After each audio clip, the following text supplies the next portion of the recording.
Hello, everyone. Thank you for attending District 207's Financial Aid Night. We are so happy that you joined us to learn more about the financial aid process, and hopefully this will help you get started preparing for how to afford college. I do want to let you know that since with everything going on with COVID, this is a virtual presentation. We are going to have another presentation for you, which is going to be a live question and answer session. That's going to be on March 17th, and it will be starting at 7 p.m. You'll be able to join me, you'll be able to join our ISAC reps and have all the answers to any questions you have about financial aid, FAFSA, whatever it is that you're wondering when it comes to paying for college. We'll be there to help answer your questions. So now I'm going to turn this over to our ISAC rep at all three of our schools, Monica Masini, who's going to help us out today. Hello, everyone. Like Mr. Weber had introduced, my name is Monica Masini, and I work for the Illinois Student Assistance Commission, or ISAC. So tonight I'm going to be talking about the financial aid process. So just to begin, I'm going to give you a little background about ISAC. So the Illinois Student Assistance Commission is the state agency that administers financial aid for the state of Illinois. Our mission statement is to provide Illinois students with information and assistance to help make education beyond high school accessible and affordable. So we do this through administering scholarships, grants, prepaid tuition programs, and student loan forgiveness and repayment programs. So we can go ahead and get started. So we're just going to kind of lay the basis for our presentation. So I'm going to be referring to the word college as any institution where you can receive some sort of degree or credential post high school. So it's going to be including community colleges, trade schools, vocational schools, and also that typical four-year college degree that students may typically think of when they hear the word college. So the first two categories, you'll see vocational and trade and then associates programs. Those typically take about 2 years to complete, and students go to a community college or other institutions in order to complete those programs. And then going up to a four-year degree, that's a bachelor's degree. And then beyond that is the master's degree, which is the bachelor's plus 1 to 3 or more, depending on what sort of program you are going to be studying. So one of the options that you have to weigh when you are looking at what you want to do post high school and thinking about college is considering what the value of a college degree exactly is. And especially now with everything going on in the world, it can kind of be hard to know exactly what you want to do and balance that with other necessities that may be coming forth. But you can see through this graph the value of a college degree. So on the left-hand side, you can see that the higher educational attainment that a student may have, the more they may earn per week. And then on the right hand of the side, you would see the unemployment rate, which is lower depending on the higher degree that you receive. So that in and of itself is a really great way to value that college degree and know that you would have a little bit more security with earnings and then unemployment rate if the time comes where you would need to be worrying about that a little bit more. So when you are planning for college, there are a lot of things that you may be thinking about and questions that you may want to ask someone. So these may include, can you afford college? How much does it cost? What kind of financial aid is out there? What exactly is a FAFSA? I'm sure you've heard that term thrown around here and there. When and how do I apply for this financial aid, and where can I get help? So I encourage you to ask questions, but I'm hoping to answer a lot of these questions throughout the purpose of this presentation. So we will just go ahead and get into the content. So what exactly is financial aid? Financial aid is any money that is borrowed, given, or earned that can help pay for college expenses. So it's meant to make college more affordable to you and your family. So you can think of the cost of attendance maybe being up here and what your family can afford is down here. Financial aid is meant to bridge this gap in between. So if you think you can't afford college, think again, because there's a lot of aid out there that can help you pay for those college expenses. So while there are many different types of financial aid, I'm going to be focusing on two specific categories.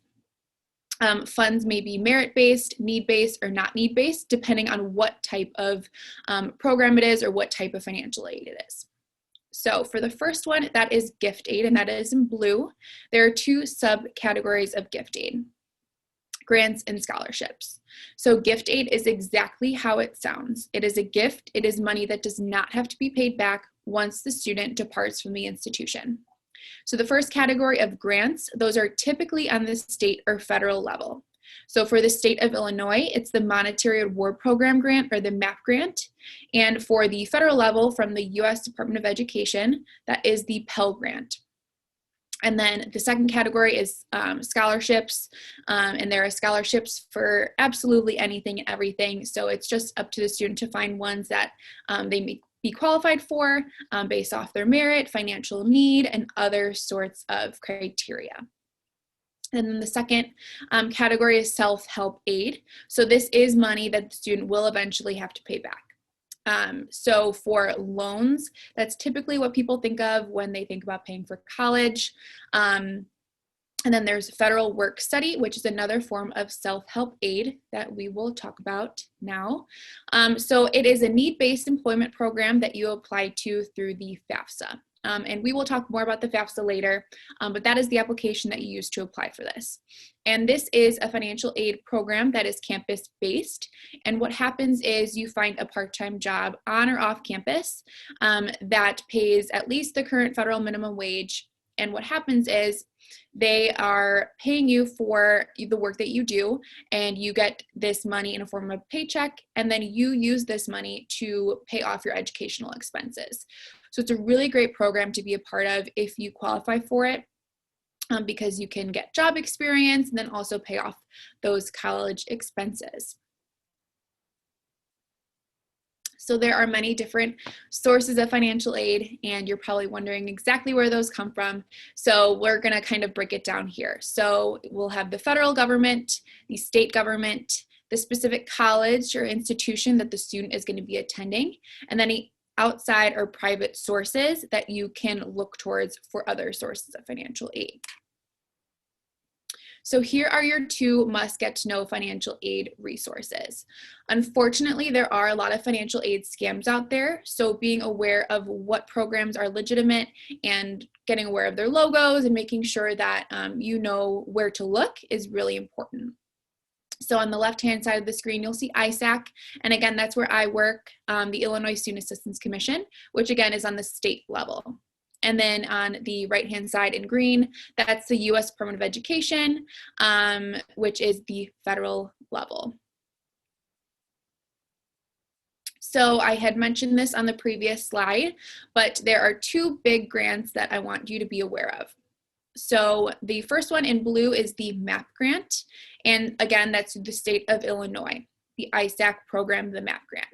So if you qualify for this based off your family's financial need, you could potentially receive up to $5,340 to help pay off educational expenses. And then on the federal level, there's the U.S. Department of Education Federal Pell Grant, which if you, again, qualify based on your financial need, you could potentially receive up to $6,345. So just remember that grants is money that is a gift. You do not have to pay it back. So if you fill out the FAFSA and you show that your family demonstrates this financial need, you could potentially receive up to $11,685 that you would not have to pay back. That can really help cut those costs to help pay for your educational expenses. So we're going to get into specifics between ISAC and the federal programs.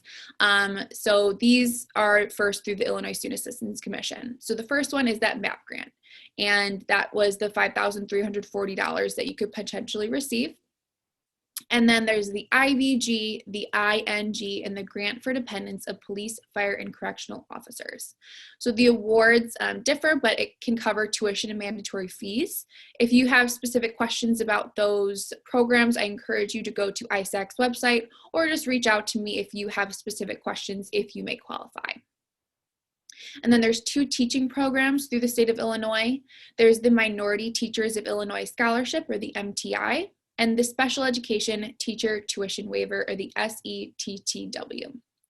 The award amounts differ for both programs. For the MTI, that is a $5,000 per year scholarship. So the MTI is a yearly application. So any year you want to be receiving this scholarship, you need to reapply. And for every year that you receive it, there's a 1-year teaching requirement. So for example, if the student receives this scholarship for 3 years to pay for their educational expenses, there's a 3-year teaching requirement once they depart from the institution. Same goes for the SETTW, but the difference is this is a one-time application, but there's no annual minimum or maximum amounts for this program. So it's a one-time application for any 4-year program, and it waives the tuition on that program. And for the SETTW, there's actually just a 2-year teaching requirement. But the important thing to remember with these scholarships and waivers is that if you decide, you know what, teaching isn't really my thing, the scholarships and waivers turn into loans at a fixed interest rate. So that while they can be great programs, it's really important to evaluate exactly what you want to do and make sure that this is a good program to apply for. Now we're going to get into the U.S. Department of Education's programs. So the first one is the Pell Grant, which we had spoken about previously. The award is $6,345. And then there's the Iraq and Afghanistan Service Grant, which is similar to the state of Illinois programs, but this is on the federal level. And you could receive about $5,970.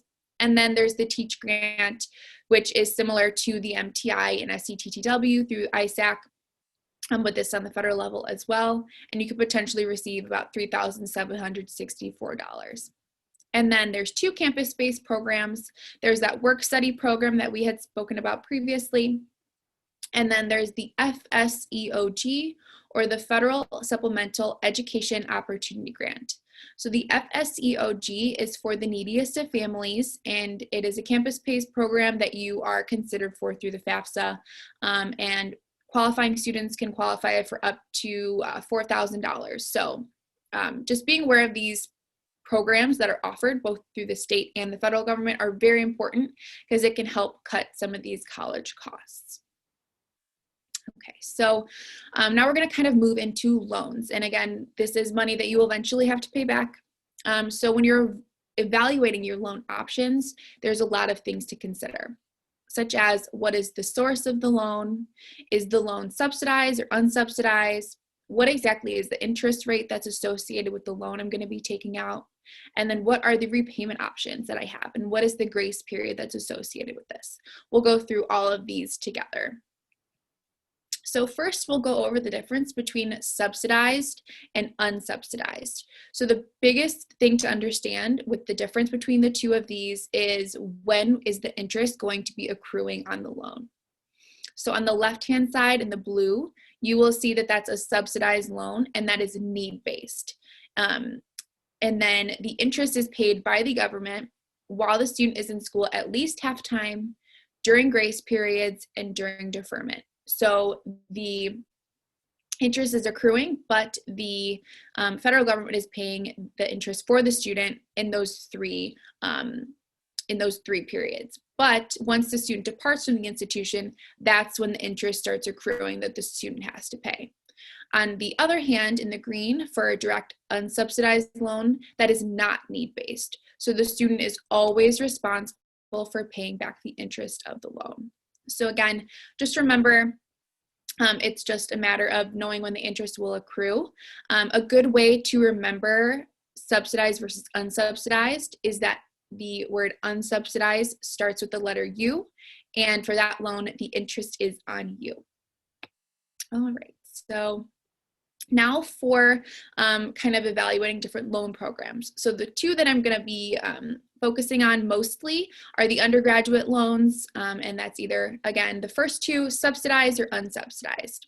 It's either need-based or not need-based, but they both have the same interest rate of 2.75% and the same grace period. And a grace period is the time that the student has from when they depart from the institution and when they have to start paying back their loans. So for example, I graduated from University of Illinois, Urbana-Champaign in May of 2019.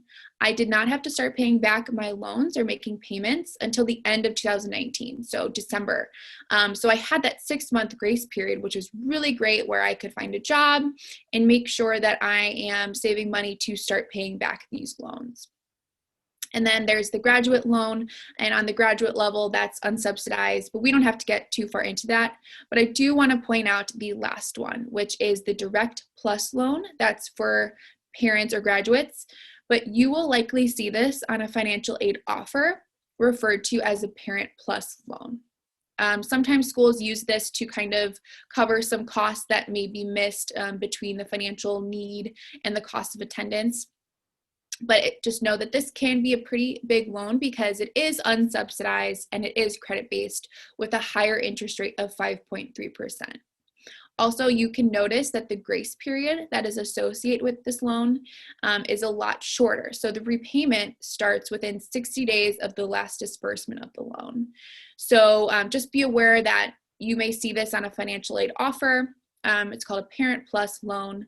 So these are the different loans to be aware about, but just knowing how to evaluate them and seeing which one you would be qualified for is really important. So for most students, they will be considered dependent for purposes of financial aid. And most students are considered dependent, which means that they will have to provide parental information on the FAFSA.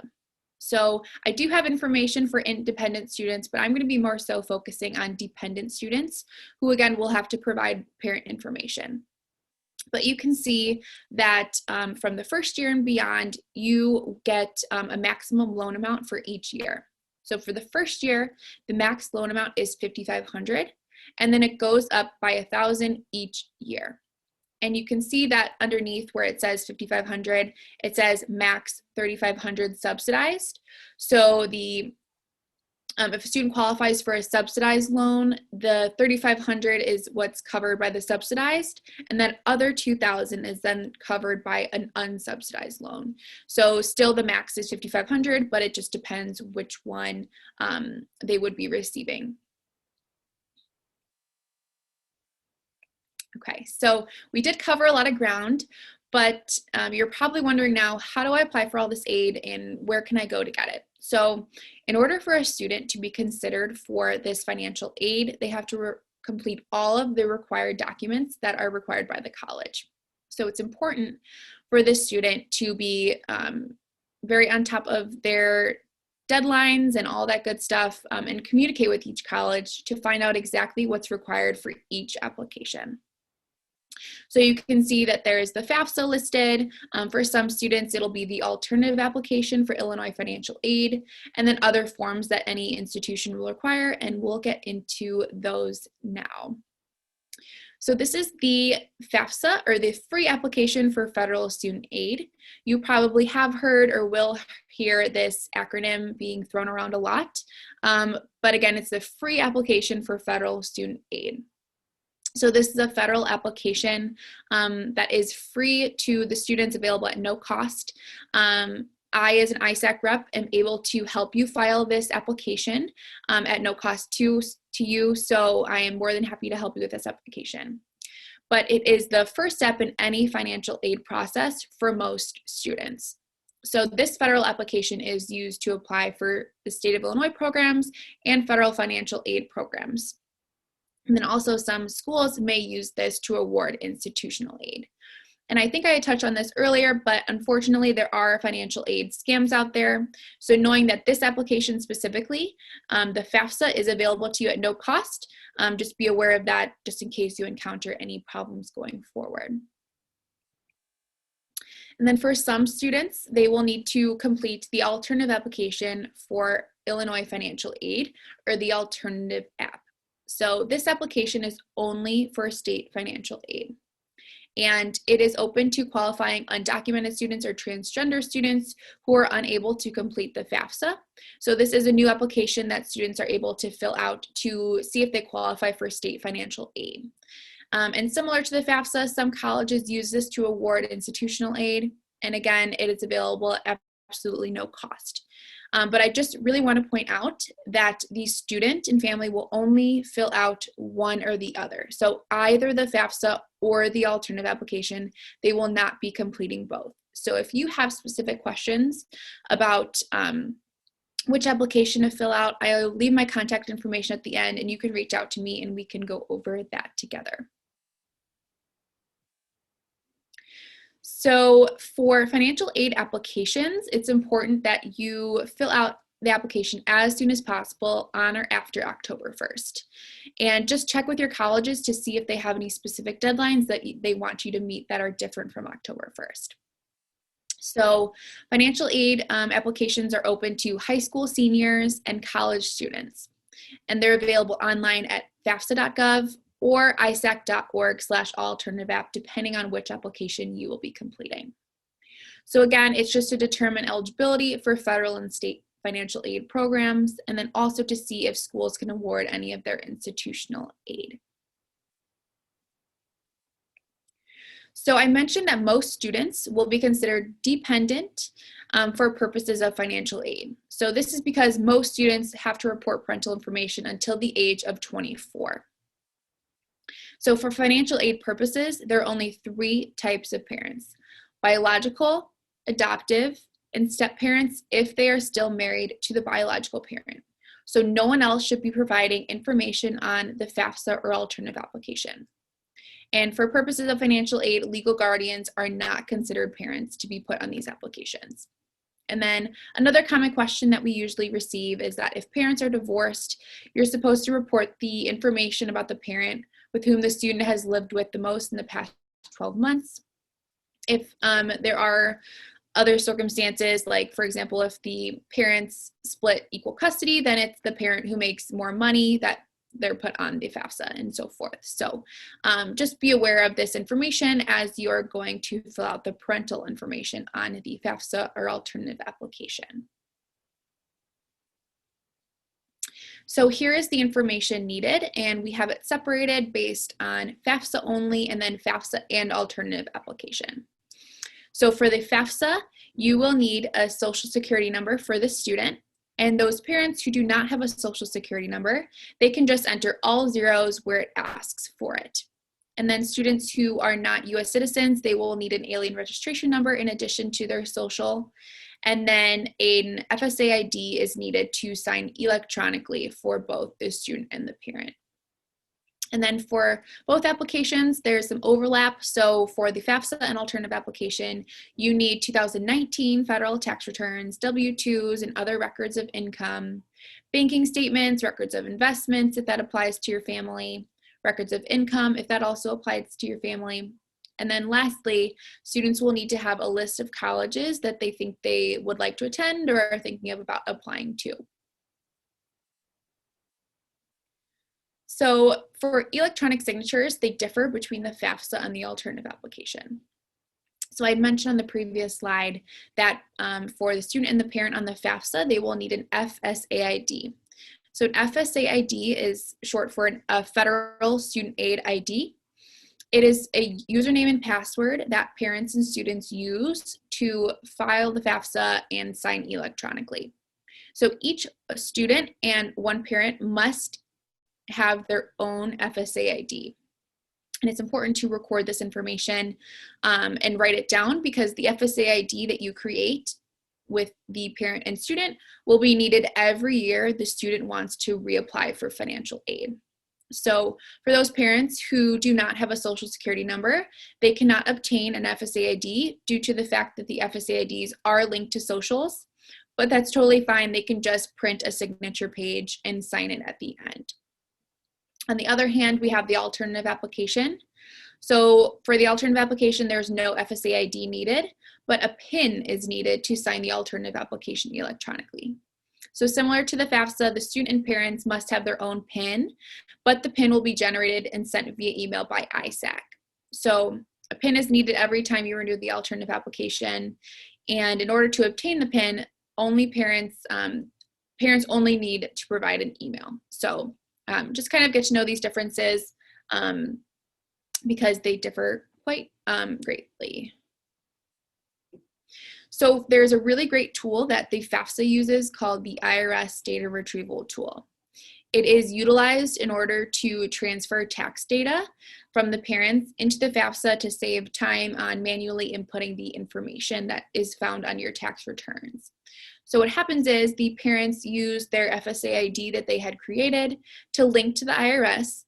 They look up their tax data with their name, social, filing status, address, things like that, to look up their tax data, and that transfers into the FAFSA. So it saves time. Sometimes parents are unable to use it for various reasons, but if you are able to use it, it's a really great tool to utilize. So this is the number that is generated from both of these applications. It's the EFC, or the expected family contribution.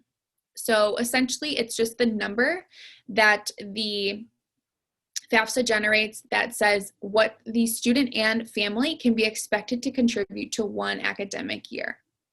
So it matters because it is what schools use to determine what type of financial aid the family will be eligible for.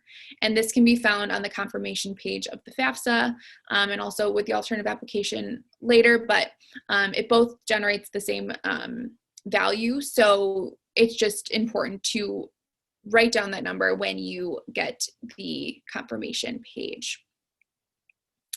So here is a process called verification.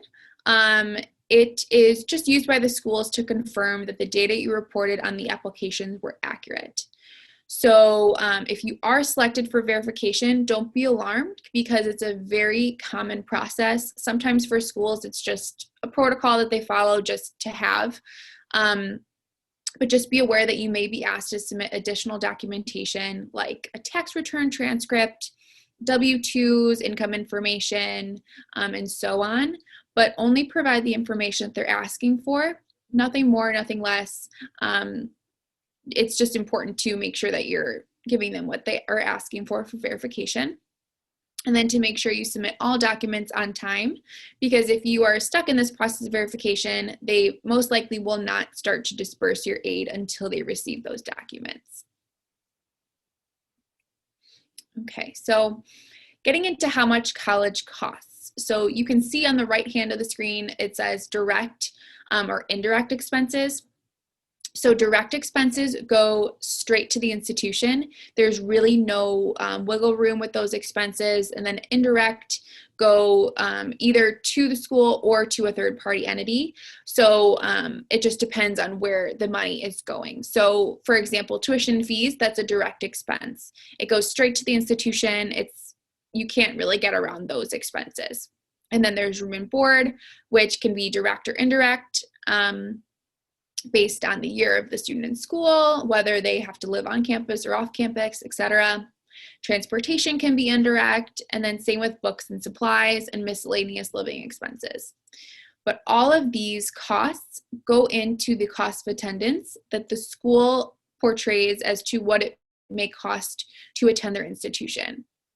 I will just say that you can refer to the cost of attendance at the school as a sticker price, because oftentimes that's not exactly what you're going to be paying out of pocket due to the fact that there are ways to cut expenses due to financial aid and other sources. So this is kind of a breakdown of how schools calculate a family's financial need. So they take that cost of attendance that I had just went over. They take the EFC number, or expected family contribution. They subtract the EFC from cost of attendance, and that's how they receive a financial need of the family. So we'll go into some concrete examples here. So College A is a community college, for example. College B is a public four-year institution. And then College C, we'll put that as a private four-year institution. You can see that the cost of attendance goes up depending on what type of institution it is. So at this present moment, you may think that College C seems the most expensive. So going to the middle, the EFC, you can see that the EFC stays the same no matter which institution you're going to be going to. So whether it's college A or college C, or vice versa. So you can see that the financial need for a student at college C will be significantly more because their EFC stays the same, but they demonstrate more financial need. So they could potentially receive that $32,000 in financial aid if they qualify based on their financial need. So college C starts to look a little bit more affordable depending on what type of financial aid the student is offered. All right, so I had just mentioned offered, so financial aid offers are what the student and family will receive that go over the package of available aid and the offer that is given to the student for consideration. It is called an offer because the student doesn't have to accept all the terms of the financial aid that they're going to be given.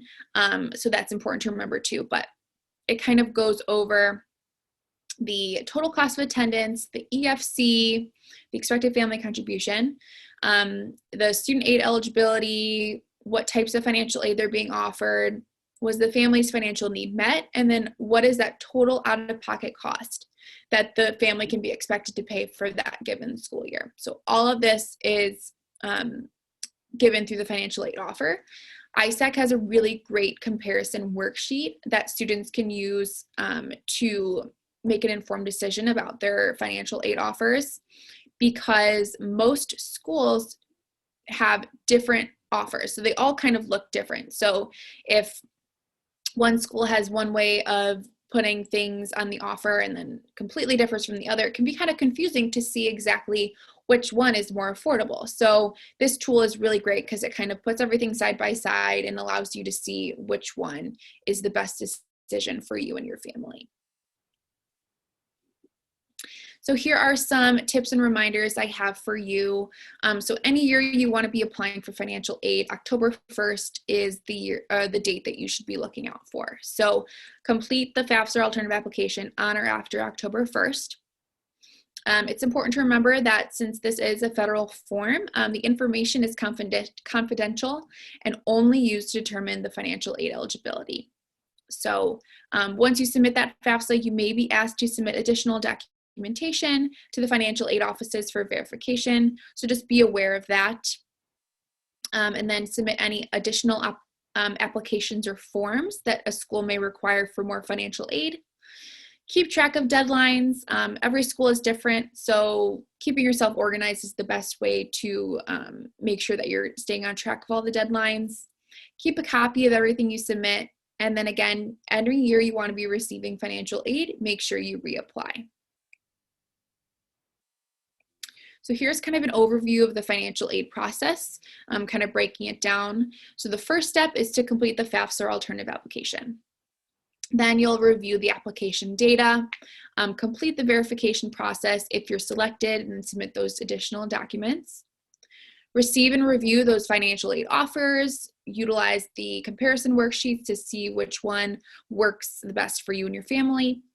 Respond to those colleges and universities, either accept or deny their offers, complete all other pending processes, and then again, renew the application, FAFSA or alternative application, any year you want to be receiving financial aid. So here's another really great tool that you can use through the Illinois Student Assistance Commission, or ISAC. It's the ISAC Student Portal, and we try to make college planning as easy as possible. So the Student Portal has a lot of great resources that you can use, like a college and scholarship search. There's money management and financial aid games, calculators. The financial aid comparison worksheet is on here. You can also utilize Illinois WorkNet for searching for careers and jobs. And then also, if you maybe have a younger sibling or just kind of want to get some college planning tips, we have those tips for both freshmen all the way through senior year. So kind of making sure you're staying on track for all of the things that are needed for preparing for college. So here are some trusted websites that I encourage you to get to know and to follow for up-to-date information. So the first one is Student Portal, which I had just went over. And then there's studentaid.gov. There's FAFSA.gov, which is where you can access the actual FAFSA application. And then again, the ISAC.org/alternative app, which is where you can go apply for the alternative application for Illinois financial aid. And then we also have a really great resource, which is the college Q&A. So you can pick one of the area codes that is closest to where you are. I kind of bolded and highlighted the 847 area code, but you can text them your name and any questions you may have about financial aid, about going to college, and a live person will text you back and answer your questions.